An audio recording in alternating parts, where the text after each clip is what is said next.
Rain splattered the cracked pavement as Rowan Tate sprinted across the parking lot, his worn sneakers slapping against the ground, his daughter's lunchbox tucked under his arm like a football.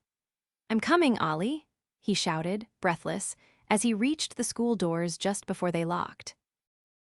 Rowan was late again. Between juggling 2 jobs and raising a 6-year-old on his own, being late had become part of his daily routine. But nothing ever stopped him from making it to Oliver's school in time with the lunch he forgot in the rush. He exhaled as he stepped back onto the sidewalk, rain dripping from his hoodie. That's when he saw her.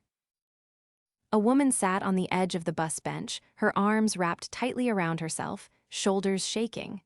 Her face was pale, her breathing shallow and rapid. People walked past her like she was invisible. Something in Rowan stilled. He knew that look: panic, drowning from the inside out. He jogged toward her. "Hey," he said gently, kneeling beside her even as the rain soaked through his jeans. "You okay?" She didn't answer. Her eyes darted around, unfocused. Her fingers clutched at her coat like she was trying to hold herself together. Rowan's voice dropped to a softer tone. "You're having a panic attack, aren't you?" Her lips trembled. She nodded once, barely. "I'm gonna help you through this, all right?" he said. "I've been there, you're not alone." He sat beside her, ignoring the cold bench. "Look at me, just me. Not the rain, not the people, not the noise, just my voice." Her eyes flickered toward him. "Good, now breathe with me. In for 4, hold it, out for 4. She followed, shaky but trying. He counted with her, again and again, until her shoulders began to relax and her breathing slowed. "Better?" he asked eventually. She nodded, her voice fragile. "Yes, thank you. I didn't mean to fall apart like that." He smiled. "Hey, falling apart happens. You're not the first person I've sat on a wet bench with." She let out a weak laugh. "You're kind." "I try," he said. "Rowan." Her eyes flickered. "Tessa." He extended his hand, and she took it. Her grip was cold but steadying. "I should call a car," she murmured, glancing around like she just realized where she was. "I left my driver, stupid fight. I just needed air and then this happened." "A driver?" he asked, raising an eyebrow. Her lips pressed together. "Yeah, I own a few companies, real estate mostly." Rowan blinked. She didn't look like one of the women from his world.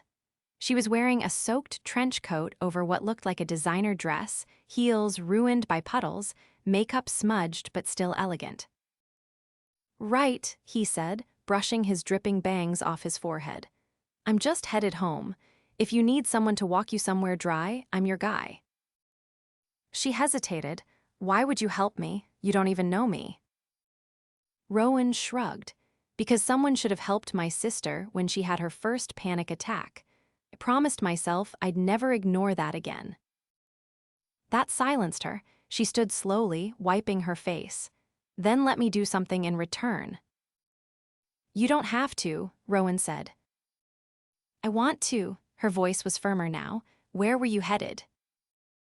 He smiled. "Home. I just dropped off my daughter's lunch."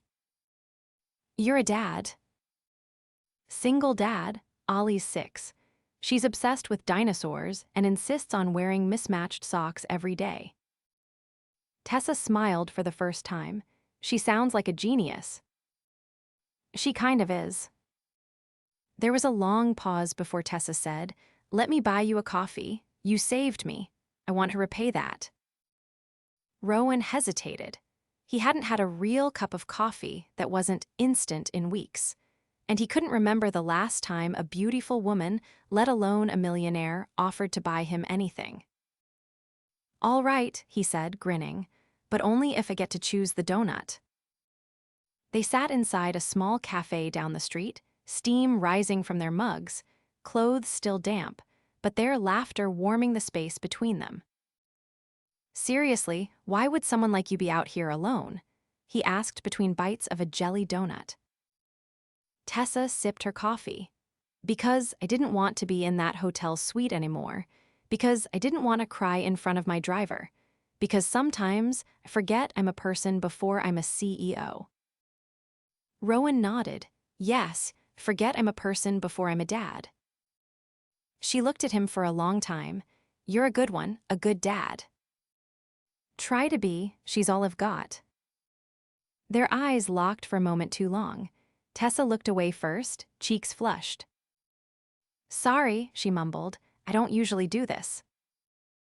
Do what? Talk to strangers about my panic attacks, or buy coffee for single dads I just met. Rowan smiled. Well, I don't usually calm down wealthy women on bus benches, so I guess we're both out of character today. They walked out of the cafe an hour later, no longer strangers. Rain had stopped, sun peeking through clouds. Let me give you my number, she said. I don't have a fancy phone, Rowan said, almost embarrassed. Just this old flip one, no apps. She laughed. Then I guess I'll just have to find you again. He looked at her, something about the way her smile didn't reach her eyes. You okay? I will be. Good, he said. And hey, if you ever need to breathe again, I'm around. Tessa leaned up and kissed his cheek. I'll remember that. She stepped into a sleek black car that had just pulled up, and Rowan watched as it disappeared down the street. He didn't know her last name, he didn't know where she lived, but he knew he wanted to see her again, and not because she was a millionaire. Because for the first time in a long time, someone had seen him too. The last thing Rowan expected the following week was to see Tessa again, especially not standing in the produce aisle of the grocery store, holding a papaya like it had personally offended her. You again, she said, catching sight of him as he wheeled his ancient cart past. Her voice was steadier this time, her posture more deliberate. She wore jeans and a navy sweater, her hair twisted up in a loose knot. No sign of the woman who had trembled in the rain. Rowan blinked. Tessa. You remembered. She set the papaya down with a sigh. I've been trying to figure out how to find you without making it weird. Looks like fate handled it. I shop here every Sunday. Ollie's with my neighbor today baking something that'll probably end in a flower explosion. A flicker of amusement crossed her face. Smart kid. She's relentless about snack variety. Today it's Honeycrisp apples, or I lose my status as best dad ever. Tessa glanced down at the fruit in her basket. Help me out then. What's the secret to picking a good avocado? Rowan leaned closer to the pile. It should give just a little when you press near the top. Not too soft or it'll be brown inside. She watched his hand demonstrate, her expression unreadable. You know your produce. I worked at a co-op for 3 years. My resume's weird like that. Mine's just long. Everyone expects me to know everything, but I've never picked out my own groceries before today. He paused, not once. She shook her head. Until now, I've had assistants, but this week, I put them all on leave. My therapist said I need to be uncomfortable if I want to get better. Rowan considered this. Uncomfortable's underrated, teaches you what you're made of. Like navigating a sticky grocery cart with a busted wheel. Exactly like that. They moved through the aisles together, Rowan pointing out the cheapest brand of coffee filters, Tessa reading labels like they were ancient scrolls. When they reached the checkout, she pulled her wallet out without hesitation. I've got it, she said. You're not buying my groceries. Why not? Because I've been doing this just fine on my own, and I don't want this to be about that. Her eyes searched his. Then let me take you to dinner. No hidden agenda, just, I'd like to talk again, somewhere without fluorescent lights. He hesitated. Can't afford the kind of dinners you're used to. I wasn't asking you to take me. I'm asking you to come with me. He studied her for a moment longer, then nodded. Okay, but only if it's not one of those places where the portions are so small you need to stop for a burger after. I promise, Tessa said, you'll leave full. They parted outside the store. She didn't offer a car this time, and he didn't ask for a ride. Her number was scribbled on the back of a receipt, tucked carefully into his wallet. 2 evenings later, Rowan stood in front of the restaurant's velvet entrance, feeling distinctly out of place in his cleanest shirt and the only pair of dress shoes he owned. A doorman eyed him, but Tessa appeared from inside before anything could be said. You came, she said, her smile softer tonight. You said I'd leave full.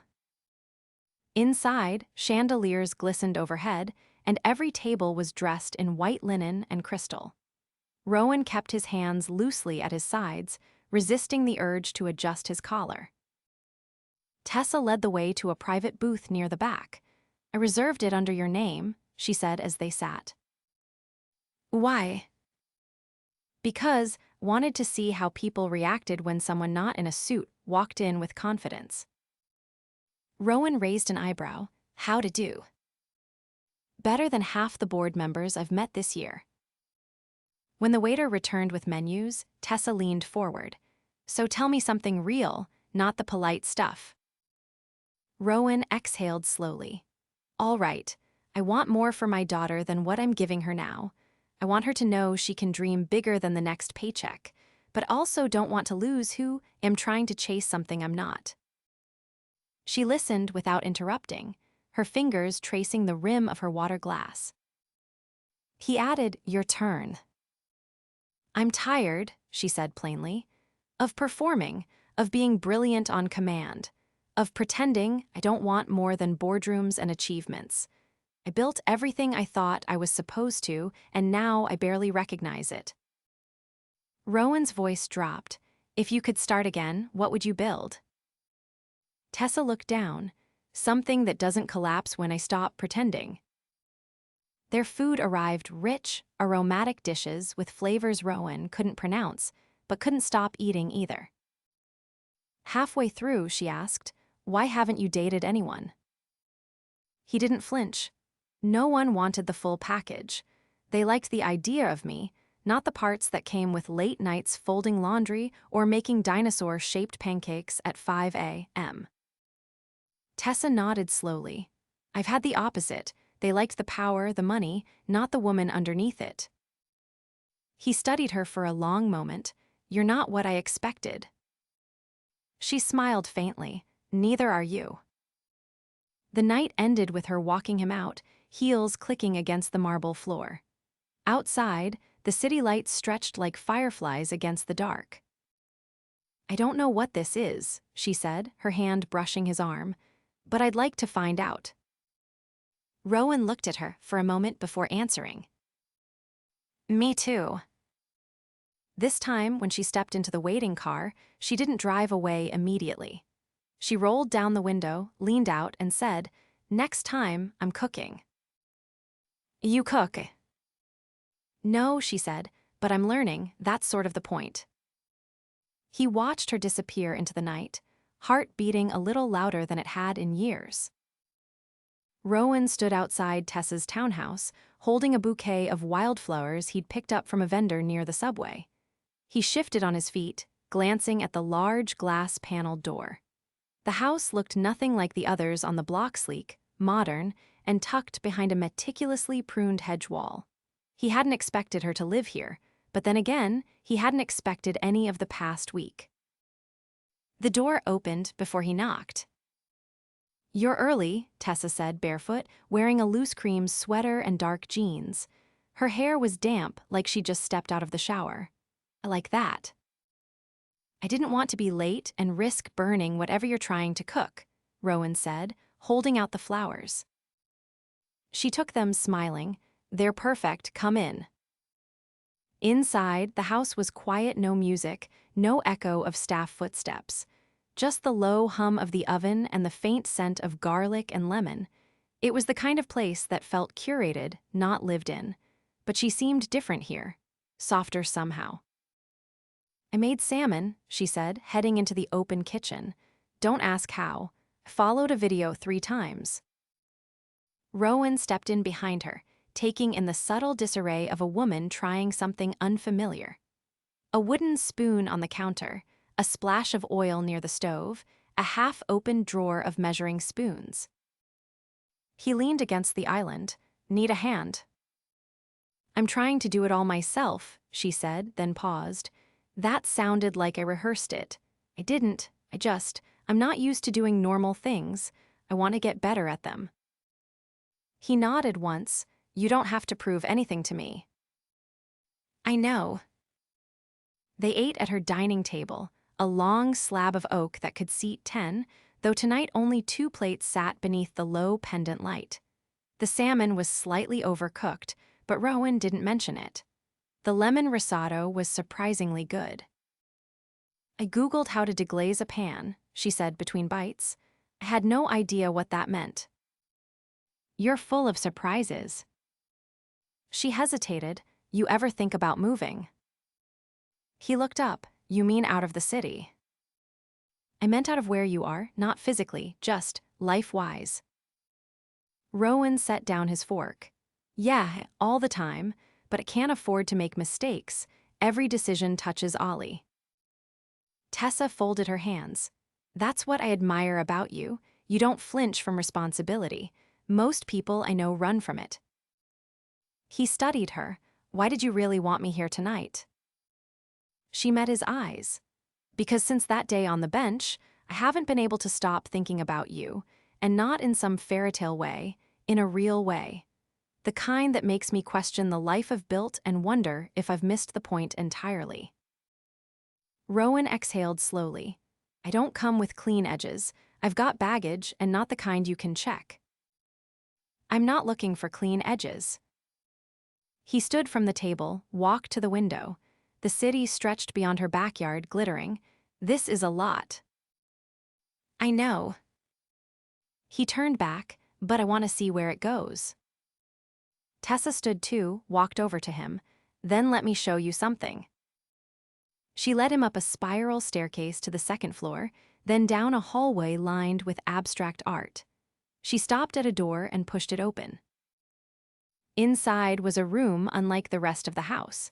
It was filled with canvases, half-finished paintings leaning against the walls. Paint-streaked drop cloths covered the hardwood floor. A small easel stood near the window, a blank canvas perched on it. "You paint," he said, surprised. "Not well," she admitted, "but it's the only place I don't have to be perfect." He stepped inside. "You ever show anyone this room?" "No." He turned to her. "Why me?" "Because you're not impressed by the house, or the money, or the titles. You see me in a way no one else has, and for the first time, I don't feel like I have to explain myself." Rowan walked to the easel, picking up a brush. "Then let's paint something, together." Tessa blinked. "Now." "Why not? You said you wanted uncomfortable." A smile crept across her face. "Okay, but you're using the green." "I'll make it work." They painted for an hour. Nothing coherent. Just lines and shapes and colors that bled into each other. She laughed when he accidentally dipped his sleeve in blue, and he grinned when she tried to add a sun but ended up with something that looked more like a fried egg. When they finally stepped back, their hands were streaked with paint, the canvas a chaotic mess of emotion and color. "It's terrible," she said. "It's honest." They stood in silence, watching the colors dry. Rowan looked at her, voice low. "I've been careful for a long time, careful not to get pulled into things that won't last, but with you, I don't feel like I'm risking everything. I feel like I'm finding something." Tessa's eyes shimmered. "I'm scared of what I feel when I'm with you, but I don't want to run from it." He stepped closer, hands still stained with green and blue. "Then stay." She leaned in, and this time there was no hesitation. Their lips met, soft and slow, a promise unfolding between them. Outside, the city kept moving, but in that room, against that canvas, time stopped. Rowan tugged at the collar of his borrowed blazer, standing at the edge of a rooftop garden lit by lanterns and strings of golden fairy lights. The evening air was crisp, scented faintly with jasmine and wood smoke. He'd never seen a view like this, city lights stretched in every direction, glowing against the ink-blue sky. Somewhere down below, the world kept spinning, but up here, it felt like it had slowed just for them. Tessa walked toward him in a tailored navy jumpsuit, her heels silent on the stone path. "I wasn't sure you'd come." "I nearly didn't," Rowan admitted, turning to face her. "I still don't understand why you're doing all this." She reached into her pocket and handed him a folded piece of paper. "Because I want you to see what I've done with your idea." He opened it and stared at the sketch. It was a rough layout of a community center. Spaces labeled for art rooms, childcare, a small library, and a rooftop garden. "I've been working on this for months," she said. "You talked about wanting more for your daughter. I realized I've spent years building things that only help people who already have everything. This would help where it's needed. I bought the lot on 18th and Grove." Rowan looked up sharply. "That's 3 blocks from our apartment." "I know," she said. "I want you involved, not just as a parent or a volunteer. I want you to help design it. You've lived what it's meant to need something like this." He folded the paper carefully. "You'd trust me with that." "I already do." He studied her face. "You're not doing this for me, are you?" "No," she said. "I'm doing it because I was standing still for too long. You reminded me I could move forward." A soft clatter sounded behind them, and they turned to see a table being set with candles and covered trays. Tessa led him toward it, her hand brushing his. "I thought we could eat up here. Fewer eyes. No one trying to guess if we're a story worth gossiping about." They sat across from each other, the flickering candlelight casting shadows across her cheekbones. As they uncovered the dishes roasted duck, whipped sweet potatoes, and a cherry compote, Rowan blinked. "This looks like it came from one of those places with a wait list." "It did," she said, lifting her glass of wine, "but I had it delivered instead. I wanted it to be ours, not theirs." "You always do what you say you will." "I had to learn that the hard way." He took a bite, then set down his fork. "I didn't tell you the full truth about Ollie's mom." Tessa didn't speak, she waited. "She left 2 weeks after Ollie was born, said she wasn't built for it.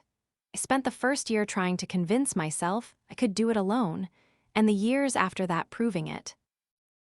"You did," Tessa said quietly. "You are." He looked up, the weight of it all pressing against his ribs. "But I miss having someone to share it with, not the work, just the moments. The ones that pass too fast unless someone's there to hold them with you."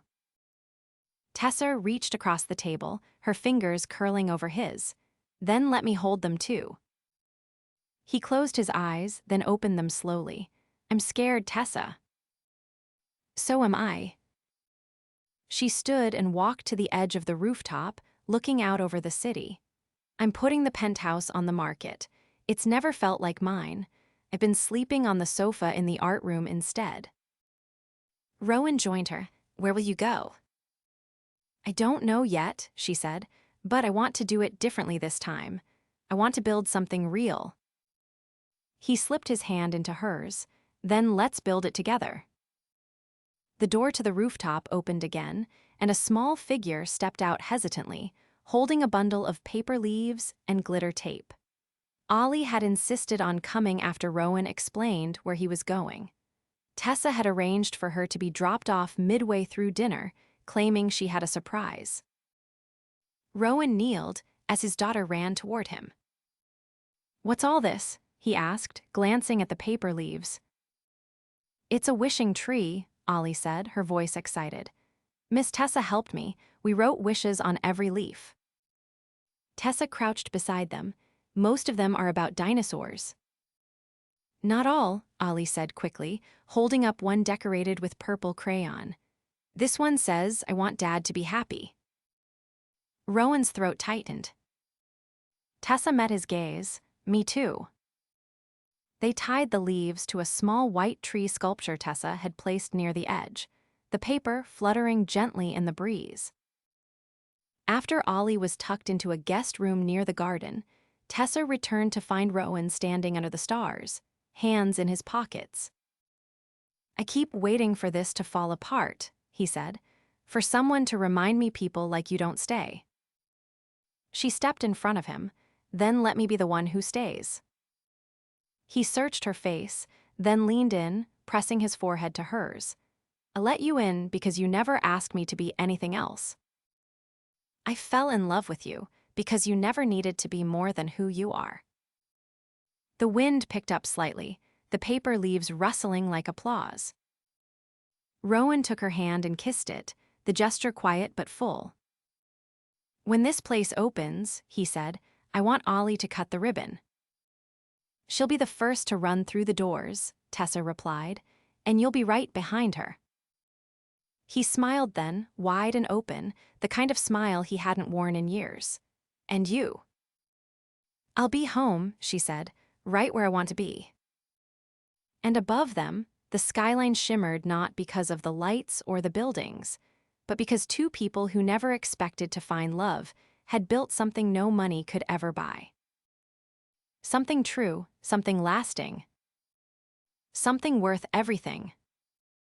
The scent of fresh paint and sawdust lingered in the crisp morning air as Rowan adjusted the collar of his shirt, standing outside the newly finished building on Grove Street.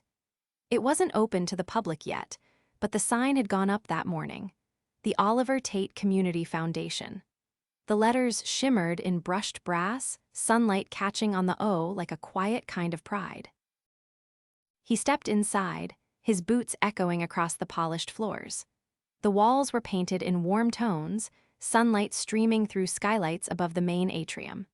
The art room had already been stocked with easels and brushes, the child care center arranged with books and soft rugs. The rooftop garden was still being planted, but the soil was rich and the first shoots were poking through.